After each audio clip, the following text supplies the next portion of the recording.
All right, guys, we are going to talk about the Micah Parsons trade. Obviously, a gigantic trade right before the NFL season starts in a week.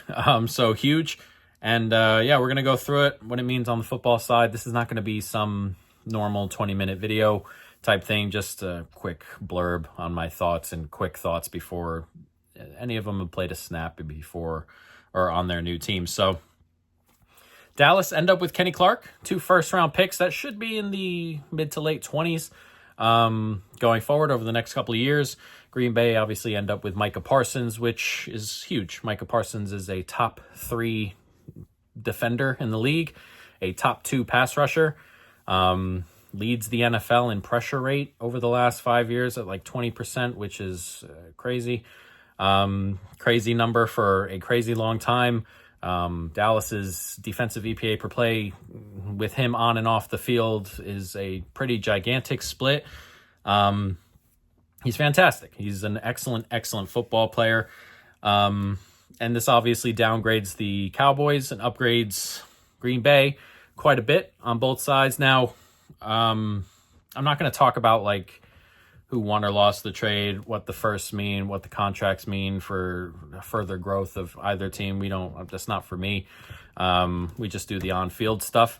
But again, it's huge. It's a big old thing, a big old change. Now, Micah Parsons, in terms of being on the Cowboys, it was like their only good defender. This is a defense we've talked about in our preview where there are very few good players on this team, okay players on this team defensively in general. So to drop a top 3 player on the defensive side of football altogether is going to be a pretty big loss. This team all of a sudden is starting Dante Fowler and Sam Williams at edge, probably. That is a gigantic fall off. And again, we've talked about the secondary before. This secondary is probably just going to be a Siev and was always going to be that way,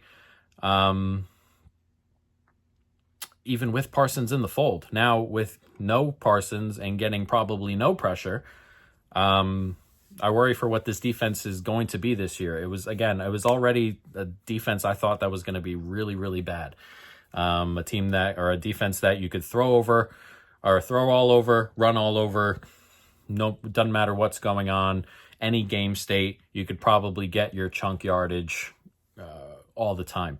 Now, you're not getting pressures, you're not getting sacks out of that dip from Micah Parsons down to Sam Williams is gigantic.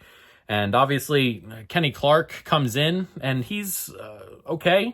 He's an upgrade at defensive tackle, considering how Mozzie Smith has been, and a slight upgrade in the run game, but Kenny Clark hasn't been that good for a bit. It's not some giant upgrade in the middle there.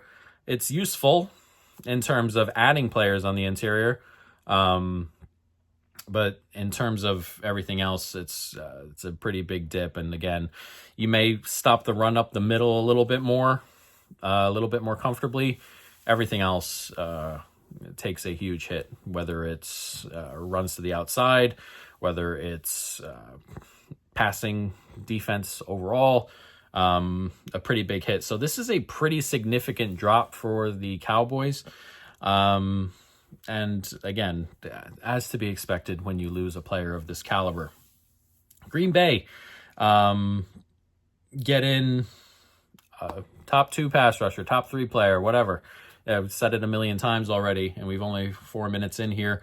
It's a huge thing. This is a Green Bay defense that, in terms of points per drive last year, was pretty decent at 1.75 points per drive against. Pretty solid. And again, they don't really have a ton of pass rush. Rashawn Gary is a guy I don't love a ton, but he's probably their only pass rusher, and he gets doubled a bunch and left. They just double him up and dare everyone else to beat you, and they don't really have anything there. They were 26th last year in pass rush win rate as a defensive line, which is obviously really bad. And again, the defense did well despite all that, despite the lack of pressure. And I really like the D coordinator over there. And now you're adding in a great pass rusher, adding in a great defender. And all of a sudden, Rashawn Gary, who, again, I don't love a ton, but he's getting more one-on-ones, and you're getting more pressure from the other side, and you can do a variety of different things on the D-line. You lose Kenny Clark in the middle, who, again, I don't love, and I haven't loved for a year or two now, and it may, drop some run stuff in the middle a little bit, but the trade-off is huge. If this team can get pressures on defense, if this can get to the quarterback a lot or comfortably, or just like, again, they were 26th last year, if they can get that up to like 15th, you're looking at a really good defense, and a good defense that is accompanied by an offense that was solid and good and on the upward trajectory. So it's obviously huge there, and it, brings the team upward quite a bit. And again, we're not looking for Micah to come in. I'm not necessarily thinking Micah comes in here and gets 17 sacks next year. But if Micah comes in and gets 10 sacks, and he continues to get pressures and draws double teams all the time, and Rashawn Gary takes a step up and gets from like 8 to 10, and we're getting more pressures on that side, that makes all the difference in the world over a season. So again, it's obviously a huge addition. And Green Bay, if they weren't already, I mean, Green Bay were not our favorite to get to the Super Bowl, our pick to get to the Super Bowl before this trade. You should feel pretty good about any futures you set for Green Bay. The CLV is going to be pretty insane. And